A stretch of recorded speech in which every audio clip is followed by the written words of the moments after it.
दोस्तों, आज मैं क्लास 10 का पहला चैप्टर करवा रहा हूँ, रियल नंबर।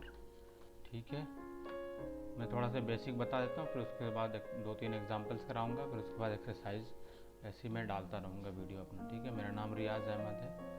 ठीक है, ये नाम लिखा हुआ, और कोई प्रॉब्लम हो तो आप कमेंट बॉक्स में लिख सकते हैं। ठीक है, फटाफट स्टार्ट करते हैं। देखो, यहाँ पे हम लोग रियल नंबर में दो चीज़ पढ़ने वाले हैं।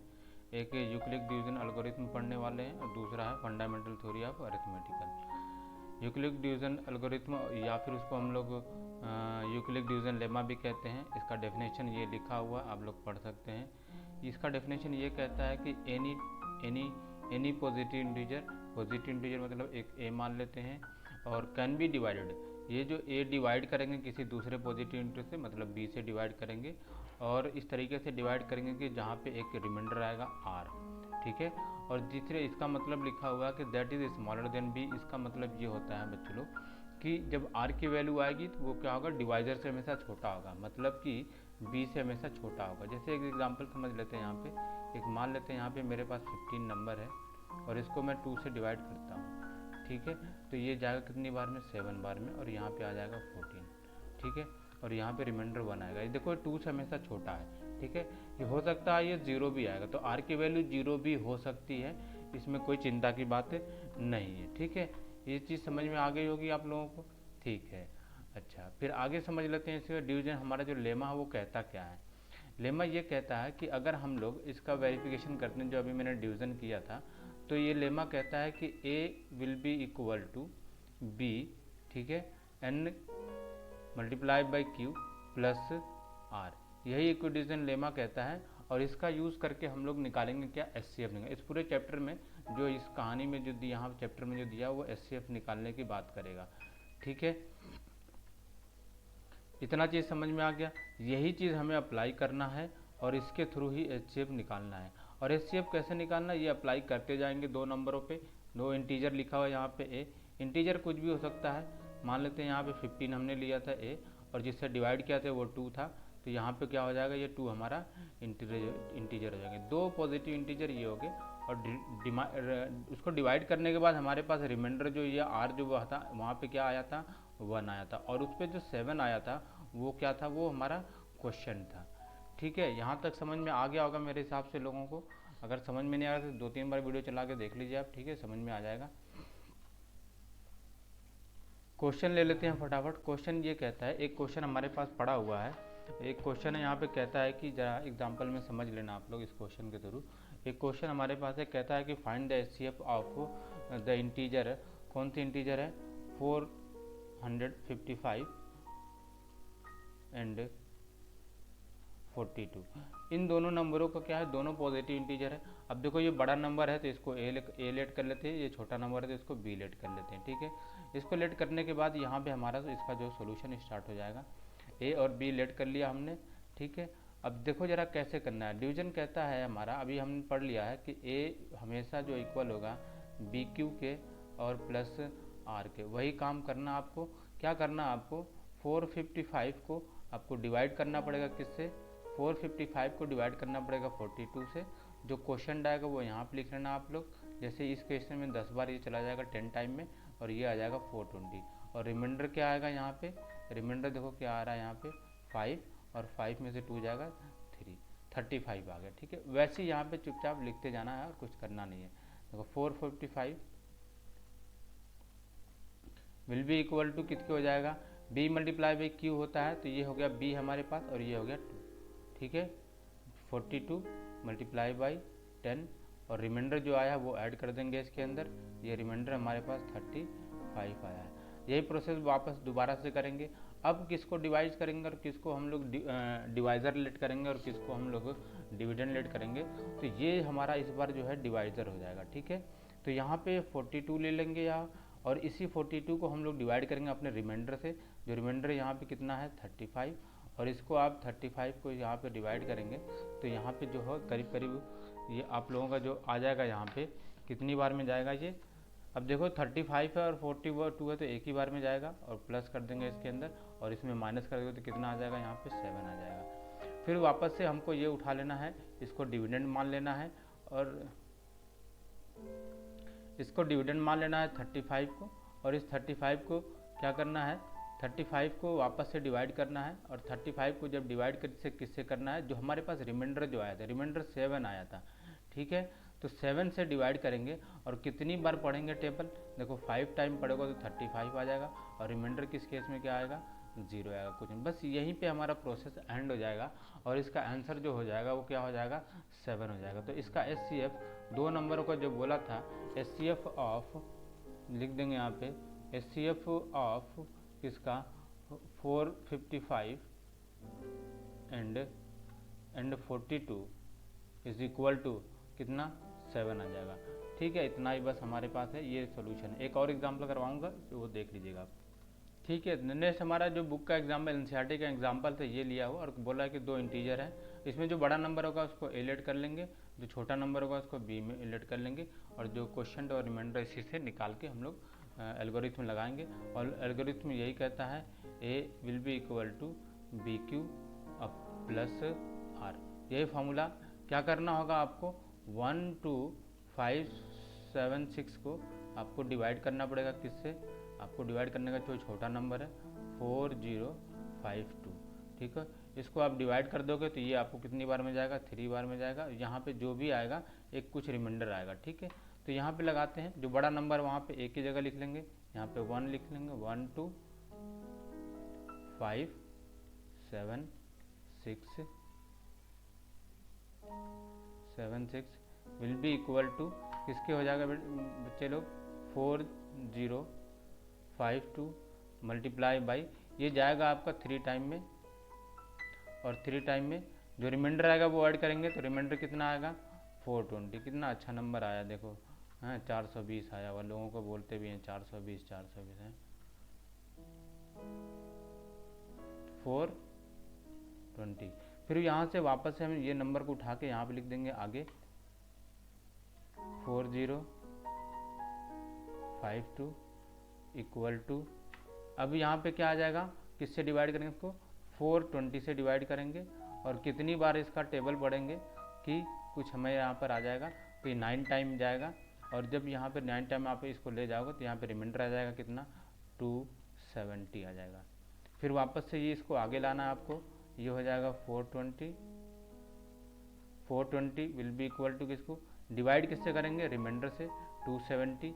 ये है आपका रिमाइंडर, देखो बार बार यहाँ से आया जा रहा है, ये रिमाइंडर आ रहा है, इसको मल्टीप्लाई कर देंगे, कितनी बार में जाएगा, 1 टाइम में जाएगा, और रिमाइंडर हमारे पास कितना आएगा, रिमाइंडर हमारे पास जो आने वाला है वो आना है ना 148 आएगा, ठीक है। ये डिवीजन इस तरीके से आप साइड में कर सकते हो, कोई दिक्कत नहीं है, ठीक है। वापस से फिर इसको वापस यहाँ से ले लेंगे हम लोग इसको, 470, ठीक है, मल्टीप्लाई बाई 470 इक्वल टू कितना हो जाएगा, ये जो रिमाइंडर आगे आ जाएगा मेरे पास 148, और इसका टेबल इतना टाइम पढ़ेंगे कि कुछ ना कुछ नंबर आए, और यहाँ पे जो है इसका क्या हो जाए, इसके अंदर फिर उसके बाद ऐड कर देंगे, और यहाँ पे क्या आ जाएगा, रिमाइंडर आ जाएगा। तो इसको जो हम लोग कितनी बार पढ़ेंगे 148 को, अब देखो इसको 2 बार पढ़ते हैं, 3 बार पढ़ते हैं, कितनी बार पढ़ेंगे बताओ जरा, 148 को ये नंबर थोड़ा सा यहाँ पे गलत आ गया है, ठीक है, यहाँ पे 270 आएगा, ठीक है, 1 टाइम जाएगा ये, और यहाँ पे रिमाइंडर आपको कितना आ जाएगा, 124, कितना आ जाएगा, 124 आ जाएगा, ठीक है। इसी तरीके से आगे इसको प्रोसीड करते हैं, और यहाँ से वापस 148 ले लेते हैं, 148 will be equal to divide by, remainder से डिवाइड करेंगे इसको, और जितनी बार जाएगा 1 टाइम जाएगा ये, प्लस यहाँ पे हमारे पास रिमाइंडर कितना आ जाएगा, 24 आ जाएगा, कितना आ जाएगा, 24। फिर वापस से इसको आगे ले लेंगे, 124, इसको डिवाइड करेंगे हम लोग किससे, 24 से, ठीक है, कितनी बार में जाएगा, 124 कितनी बार में जाएगा, ये जाएगा कितनी बार में, 5 to 10, 5 टाइम में जाएगा, और रिमाइंडर हमारे पास कितना आ जाएगा, 4 आ जाएगा, ठीक है बच्चा लोग। उसके बाद वापस फिर से वापस ये तब तक आपको प्रोसीड करना है जब तक कि रिमाइंडर क्या हो जाए, 0 हो जाए, 24, ठीक है, यहाँ से 4। अब यहाँ पे देखो मल्टीप्लाई किससे करेंगे, सबको पता है यार, 6 के टेबल में 6 टाइम जाएगा और रिमाइंडर 0 हो गया, बस यहीं पे प्रोसेस हमारा क्या हो जाएगा, ख़त्म हो जाएगा। जैसे ही रिमाइंडर बच्चा 0 हो जाए वहीं पे एंड हो जाना है, और जितनी ये जो है लास्ट टाइम जिससे हमने डिवाइड किया होता है वही हमारा एचसीएफ होता है। तो इसमें जो क्वेश्चंस में बोला था कि एचसीएफ निकालो, ठीक है, किसका एचसीएफ निकालना था, हमारे पास 2 नंबर दिए हुए थे, 2 नंबर हमारे पास था, ये ऊपर क्वेश्चन में लिखा हुआ है। तो इन दोनों नंबरों का जो एचसीएफ होगा वो कितना होगा, 4 होगा, ठीक है। बाकी वहाँ लास्ट में आप ये सारी स्टेटमेंट लिखना, the HCF of what 12,576 and 4052 is 4, ठीक है बच्चे लोग, ठीक है। तो यहाँ पे आप लोगों ने देख लिया है इन दोनों नंबरों का जो एचसीएफ है वो कितना आया है, 4 आया। तो इन दोनों नंबरों का एचसीएफ यहाँ पे मैंने लिख दिया है, ठीक है। यहाँ पे पूरा स्टेटमेंट में आप लोग लिख सकते हो, the HCF of 12576 and 4052 is 4, ठीक है, ठीक है। अब हम लोग जो नया है दूसरा एग्जाम्पल नंबर 2 है एनसीईआरटी बुक का, वो कर लेते हैं। क्वेश्चन पढ़ते हैं। क्वेश्चन में लिखा हुआ सो that the every positive integer, positive even integer is of the form 2q। कहने का मतलब है कि कोई भी पॉजिटिव इवन अगर इंटीजर होता है तो वो 2q के फॉर्म में होगा। और दूसरा लिखा हुआ है कि दैट द इवन पॉजिटिव अगर ओड इंटीजर होगा तो वो किसके फॉर्म में होगा, इसी 2q जो ऊपर लिखा हुआ इसी में +1 कर देते हैं। बच्चा देखो एक चीज़ समझो, आप 2 किसी के साथ मल्टीप्लाई करो, किसी भी नंबर चाहे इवन हो या ओड हो, किसी भी नंबर के साथ मल्टीप्लाई करोगे जो रिजल्ट आने वाला है वो इवन ही आने वाला है। जैसे कि मैं एक ओड नंबर ले लेता हूँ बच्चा लोग 9, और इसको मल्टीप्लाई करना चाहिए, देखो 18 आ गया, जो क्या है वो एक इवन नंबर है, ठीक है। लेकिन आप इसके अंदर अगर गलती से भी आप इसके अंदर क्या करते हो, 1 ऐड कर देते हो तो वो क्या बन जाता है, वो 19 बन जाएगा, जो कि एक ओड नंबर हो जाएगा। वैसे ही अगर हम बात करते हैं तो यहाँ पे जैसे इस तरीके से देखो जरा आप, जो क्वेश्चन यहाँ पे लिखा होगा किसी भी 2q, तो 2q की वैल्यू कुछ भी हो सकती है, जरा देखते हैं। 2 मल्टीप्लाई बाई यहाँ पे क्या होगा, मान लो एक इवन नंबर ले लिया 3, और जैसे ही आप इसके अंदर वो ओड नंबर ले लिया बेटा 3, और जैसे ही आप लोग इसके अंदर 1 ऐड करेंगे, इसका जो भी रिजल्ट होगा वो हमेशा ओड नंबर ही आएगा। क्या आएगा, ओड नंबर ही आएगा, और इवन तो कभी ज़िंदगी में नहीं आ सकता। ये तो चीज़ें आप नोट कर लेना, ठीक है। ये चीज़ें समझ में आ गई तो आगे बढ़ाते हैं फटाफट। देखो इसको सोल्यूशन, इसका सोल्यूशन में लिखा हुआ कि let a b any positive integer. मान लेते हैं कि इसके अंदर ए कोई हमारा पॉजिटिव इंटीजर है, क्योंकि जब यूक्लिड डिवीजन लेमा लगाओगे तो उसमें ए और बी का आना जरूरी है, और आर भी आएगा और क्यू भी आएगा। यहाँ पे कहीं भी क्यू नहीं लिखा हुआ, लेकिन यहाँ पे लिख देते हैं सम इंटीजर, यहाँ पे क्यू, कुछ इंटीजर क्या हो सकते हैं, क्यू हो सकते हैं, जिसकी वैल्यू क्या होगी बच्चा, याद रखना जो क्यू की वैल्यू होगी वो क्या होगी, या हमेशा 0 से बड़ी होगी, क्या होगी, 0 से बड़ी होगी, या फिर इक्वल टू 0 हो सकता है। और रही बात आप लोगों को ये शायद समझ में नहीं आया कि यहाँ पे सर ने जो है b की वैल्यू 2 के लिए लिया, तो कोई भी इस तरीके का क्वेश्चन आएगा तो q के साथ जो भी कांस्टेंट वर्ड जुड़ा होगा, जैसे यहाँ पे 2 जुड़ा हुआ, वही b की इक्वल टू b की वैल्यू बन जाएगी, b इक्वल टू क्या ले जाएंगे, 2 ले जाएंगे। और दूसरी बात एक चीज़ और समझ लेना, तो r की वैल्यू क्या होगी, r की वैल्यू हमने पीछे बताया था, क्या बताया था, वो r की वैल्यू हमेशा जो भी होती है वो क्या होगा, b से छोटी होती है। तो इसका मतलब r की वैल्यू जो होगी b से छोटी होगी, तो b से छोटी जो भी वैल्यू होते हैं वो सारे कंसीडर कर लेंगे। तो b इक्वल टू हमारे r इक्वल टू क्या हो जाएगा, यहाँ पे 0 हो जाएगा, और दूसरा r इक्वल टू हमारे पास क्या हो जाएगा, 1 हो जाएगा।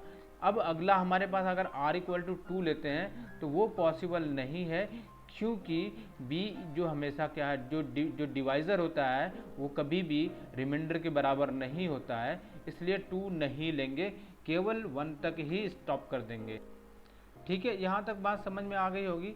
अब क्या करना होगा, कुछ नहीं करना है, बस आपको यहाँ पे जो डिवीज़न लेमा पढ़ा हम लोगों ने, a equal to b q plus r, ठीक है, वो करना आपको, a इक्वल टू, ठीक है, b की वैल्यू आप लोगों को ऊपर दिया हुआ है 2 है, q की वैल्यू आपको यहाँ पे कुछ भी नहीं पता, छोड़ दो, और r की वैल्यू क्या होगी यहाँ पे ये बताओ, आर की वैल्यू यहाँ पे पहले 0 रख दो तो यहाँ पे एक बार, ठीक है। और 0 किसी भी नंबर में सबको पता है ऐड करने के बाद क्या होता है, वो नंबर ही आता है। तो यहाँ पे आंसर ए इक्वल टू क्या आ जाएगा, ए विल बी इक्वल टू 2 की। यही चीज़ हमको प्रूव करनी थी ऊपर। यहाँ पे देखो लिखा हुआ कि ये साबित करो कि जो ए है 2q के बराबर है, तो हम यहाँ पे हमने ये साबित कर दिया जो ए है 2q के बराबर है, ठीक है बच्चे लोग। अब देखो यहाँ पे हमने ये सोल्यूशन मैंने आपको कर दिया हूँ। यहाँ पे ए लिखा है a equal to b q plus r, and put करेंगे हम यहाँ पे पुट आर इक्वल टू 0, ठीक है। जो हमने कहा था कि आर की वैल्यू यहाँ पे रिमाइंडर क्या क्या हो सकता है, तो रिमाइंडर 0, जो 2 लिखा हुआ इससे छोटा होगा, तो इससे छोटा नंबर 1 आता है और 0 भी आता है। तो हम लोग उल्टा चलेंगे, 0 लिखेंगे आर की वैल्यू और दूसरा आर की वैल्यू क्या करेंगे 1 लिखेंगे। तो पहला मैंने यहाँ पे आर की वैल्यू 0 पुट कर दिया है, और 0 पुट करने के बाद मुझे जो नंबर आया ये है ए इक्वल टू क्या है बी क्यू आ गया। यही चीज़ प्रूव करना था, ठीक है। अगला हम देखते हैं इसमें फटाफट दूसरा वैल्यू पुट करके। यहाँ पे देखो दूसरा वैल्यू हम पुट करते हैं। आर की वैल्यू क्या डालेंगे, अब यहाँ पे क्या डालेंगे, put r equal to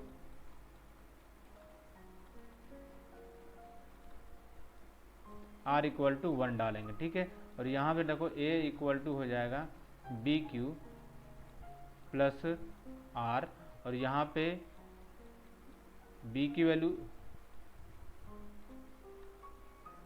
sorry एक गलती हो गई बच्चा लोग, यहाँ पे थोड़ा सा मिस्टेक हो गया। यहाँ पे जो हमने जो डाला है यहाँ पे जो है 2 आएगा, सारा ये चीज़ फॉर्म प्रूफ, ठीक है। तो यहाँ पे हम लोग 2 लिख लेते हैं,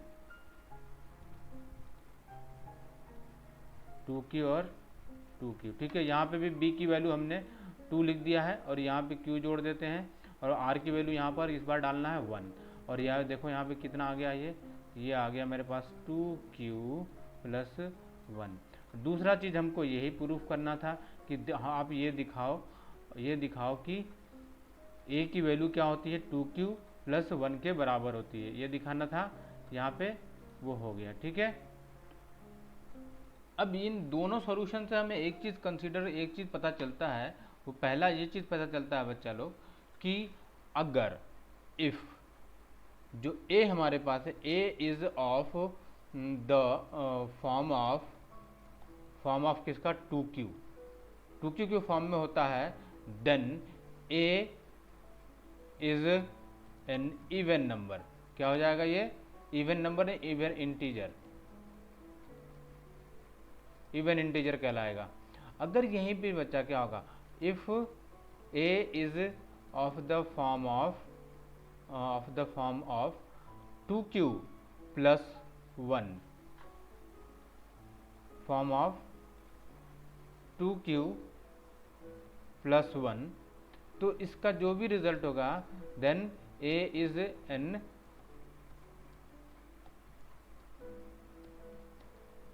ओड इंटीजर। ये हमेशा होगा, क्योंकि अब मैंने पहले भी बता चुका हूँ आप लोगों को। देख लो यहाँ पे कि अगर यहाँ पे 2 और मल्टीप्लाई बाई किसी भी नंबर से कर लो, उसमें ऐड करने पे 1 हमेशा ओड ही नंबर आएगा, ठीक है। इसीलिए इस तरीके का फॉर्मेशन ओड लाएगा, और इस तरीके का फॉर्मेशन क्या लाएगा, इंटीजर, पॉजिटिव इंटीजर लाएगा, मतलब इवन इंटीजर लाएगा। ओके, अब हम लोग जो है अगला नेक्स्ट एग्जांपल करते हैं, वो एग्जांपल नंबर 3 एनसीईआरटी बुक का। यहाँ पे लिखा होगा so that the any positive odd integer is form of किसका 2q प्लस 1 और 4q plus 1 and 4q plus 3 where q is यहाँ पे ये आपको दिखाना है कि कोई भी अगर पॉजिटिव इंटीजर यहाँ पे लिखा ओड इंटीजर होगा तो वो क्या होगा, इन्हीं फॉर्म के इन दोनों ही के फॉर्म के अंदर होंगे। बड़ी सिंपल सी बात है यार बेटा। देखो यहाँ पे अब फिर से वही बात करूँगा, आप किसी भी नंबर में देखो यहाँ पे ये जो 4 हमारे पास है इवन नंबर है। अभी जैसे कि पीछे हमने बताया था 2q के कहानी में, आप किसी भी नंबर से मल्टीप्लाई कर दो तो ये क्या होगा, इवन आएगा। लेकिन जैसे ही आप इसके अंदर 1 ऐड करोगे, ठीक है, वो क्या बन जाएगा, ओड बन जाएगा। इन द सेम वे यहाँ पे भी वही सब कुछ कहानी ऐसा ही है कि अगर कह रहा है कि देखो ये इवन नंबर है, q से मल्टीप्लाई कर रहा है और एक बार 1 ऐड कर रहा है और दूसरी बार में क्या ऐड कर रहा है, यहाँ पे दूसरी बार में 3, क्वेश्चन में 3 ऐड हो रहा है। अब ये दोनों के दोनों नंबर जो ऐड हो रहे हैं, ये दोनों के दोनों ओड नंबर है। कैसे नंबर है, ओड नंबर है। और जाहिर सी बात है कि अगर हम एक इवन नंबर के अंदर इवन नंबर के अंदर ओड नंबर ऐड करते हैं तो रिजल्ट 100% क्या आएगा, ओड ही आने वाला है। क्या आने वाला है, ओड ही आने, और यहाँ पे भी ओड ही आने। तो वो चीज़ को आपको प्रूव करना है, तो इसको प्रूव करने के लिए आपको कुछ नहीं करना है, बहुत सिंपल सा तरीका है, ठीक है। अभी जो मैंने पीछे कराया वैसे ही यहाँ पे देखो, सबसे पहले चीज़ें समझनी यहाँ पे कि लेट कर लो यहाँ पे, ठीक है। पॉजिटिव इंटीजर्स क्या है, यहाँ पे आपको लेट करना पड़ेगा। लेट ये करना पड़ेगा कि लेट बी ए एनी पॉजिटिव, क्या होगा, एनी पॉजिटिव इंटीजर, ठीक है। यहाँ पे आपको लेट कर लो, यहाँ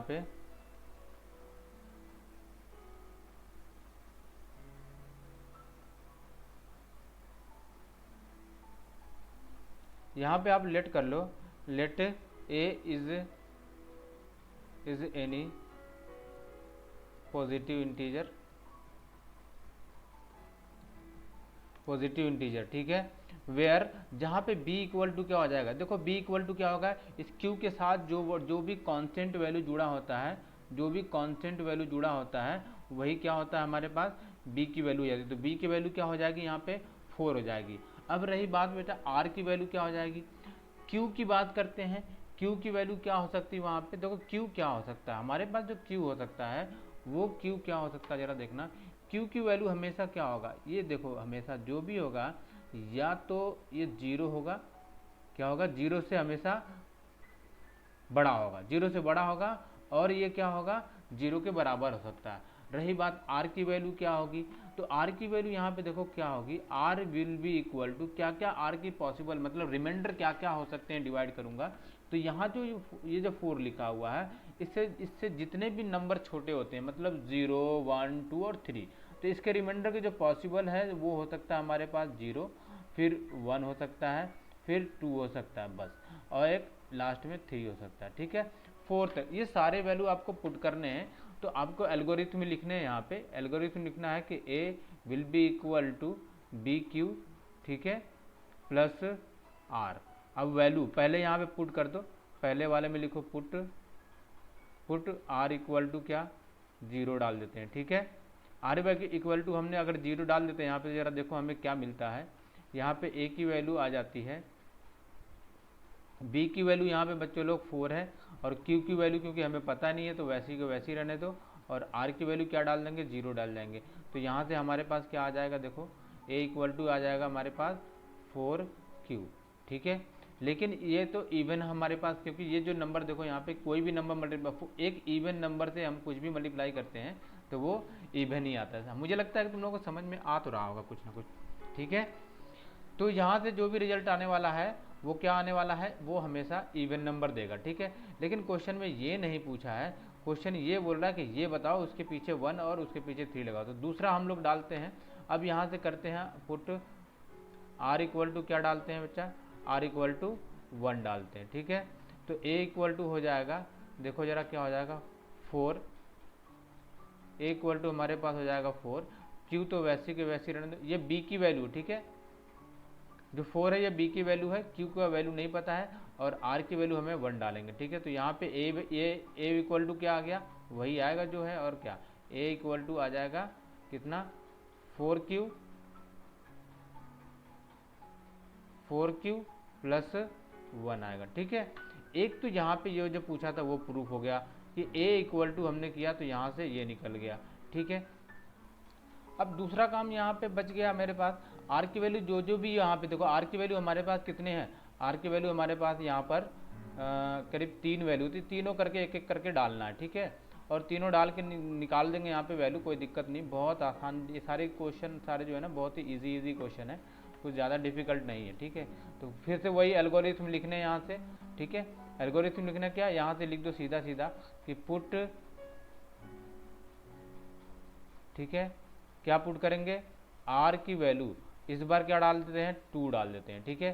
तो यहाँ से हमारे पास a इक्वल टू आ जाएगा 4, q की वैल्यू पता नहीं वैसी रहने दो, और रिमाइंडर पता है मुझे, यहाँ पे इस बार क्या डालेंगे, 2 आ जाएंगे, ठीक है। तो यहाँ पे देखो क्या आ गया, a इक्वल टू आ गया, वही आएगा 4q। अब यहाँ पे लास्ट में आप देखोगे यहाँ पे 2 इवन नंबर ऐड कर रहे हैं, तो इसका रिजल्ट जो भी आने वाला है वो इवन नंबर आएगा, ठीक है। नेक्स्ट हम करते हैं, जो पूछा है बस उस पर ध्यान देना है, put equal to put r equal to इस बार कितना डालेंगे 3 डालेंगे, ठीक है। तो यहाँ से हमारे पास आ जाएगा a इक्वल टू क्या आ जाएगा 4q प्लस 3, ठीक है। और यहाँ से इन दोनों पे जो है a की वैल्यू हमारे पास आ जाएगी, क्या आ जाएगी 4q प्लस 3,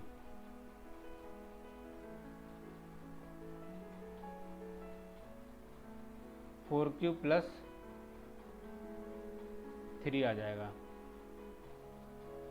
ठीक है। अब यहाँ पे देख लो, मैंने यहाँ पे ये सारे लिख दिया हूँ, ठीक है। लिखने के बाद मैंने ये सारी चीज़ दिखा रहा हूँ आपको, ठीक है। अब यहाँ पे क्या चीज़ है वो ज़रा समझ लेना इस चीज़ को। जो सारे हमने सॉल्यूशन किया है, इसमें आप एक चीज़ देखो, ये वाला सॉल्यूशन जो हमारे पास है, एक और जो केवल 4q आया था ये वाला, ठीक है, केवल ये वाला, ये दोनों सॉल्यूशन से हमें क्या पता चलता है कि इसका जो भी आंसर आएगा वो हमेशा कैसा आएगा बच्चा, इवन नंबर आने वाला है। कौन सा नंबर आने वाला, इवन। ओड तो कभी ज़िंदगी में नहीं आएगा, ठीक है। और किससे किससे ओड आएगा, इन दोनों वाले के। कौन से दोनों वाले से, ये जो हमारे पास है ये दोनों और ये दोनों, ठीक है। इन दोनों से हमें क्या आने वाला है, ओड नंबर आने वाला। तो वही चीज़ यहाँ पे लिखा हुआ है सिंपल से कि that is a can be, ये सारे ए की वैल्यू ये चारों हो सकता है, ये भी हो सकता है, ये भी हो सकता है, ये भी हो सकता है, ये भी हो सकता है, ठीक है। वही चीज़ लिखा है यहाँ पे, ए कैन बी 4q और 4q प्लस 1, ठीक है, एंड 4q प्लस 2 और 4q प्लस 3, तीनों पॉसिबल वैल्यू हो सकता है। और वेयर q क्या है, क्वेश्चन है। However since a is odd, क्योंकि ए यहाँ पे क्वेश्चन में पहले ही बोला था कि क्योंकि ओड से क्वेश्चन में पहले ही वो क्लियर कर दिया था कि यहाँ पर जो क्वेश्चन पूछा है वो ए क्या है, लिखा है ना एनी पॉजिटिव ओड इंटीजर की बात, तो पहले ही उसने नाम ले लिया कि ए क्या होगा, ओड होगा। तो यहाँ पे हम लोग केवल ओड की बात करेंगे, ठीक है। जब से यहाँ पे देखो जरा, यहाँ पे लिखा हुआ है कि ए कैन ओ, लिखा है सिंस ए इज ओड, तो ए कैन नॉट बी, तो कौन कौन से वैल्यू ए का नहीं हो सकता, ये दोनों वैल्यू ए की वैल्यू नहीं होती, क्योंकि ये इवन बन जाएंगे। और वहाँ क्वेश्चन में बोल रखा है कि ओड होना चाहिए। ये चीज़ आप लोगों को एकदम अच्छी तरह से समझ में आ जानी चाहिए, ठीक है। तो ये दोनों के दोनों वैल्यू क्या हो जाएगी, हमारे लिए बेकार है। इस क्वेश्चन के अनुसार जो है ये दोनों के दोनों वैल्यू कंसीडर नहीं किया जाएगा, क्योंकि ये इवन नंबर देगा। इसलिए यहाँ पे लिखा हुआ कि देयरफॉर एनी ओड इंटीजर, जो ओड इंटीजर होगा वही केवल इन दोनों के फॉर्म में होगा, ठीक है। आई थिंक मुझे लगता है तुम लोगों को समझ में आ गया होगा, ठीक है। भैया लोग हमारे वीडियो को ज़रा अच्छी तरह से लाइक करो, पसंद करो, ठीक है। और अपने दोस्तों को ज़रा शेयर करो जिसको सबको इसका फ़ायदा मिले, ठीक है। नेक्स्ट एग्जाम्पल हमारे पास जो है वो क्या है, ये एग्जाम्पल नंबर 4 है एनसीईआरटी का। ये आप एक बार रीड करते लेते हैं हम लोग, उसके बाद इसका फटाफट सोल्यूशन में करा देते हैं। लिखा देखो, अ स्वीट सेलर हैज़ 420 काजू barfi and 130 badam barfi and she want to stack. Stack का मतलब होता है बेटा वो जैसे है ना ढेर लगाते हैं एक के बाद एक, उसी तरह से स्टैक बोलते हैं उसको, ट्रे के अंदर जैसे सरिया कर रखते हैं, ठीक है।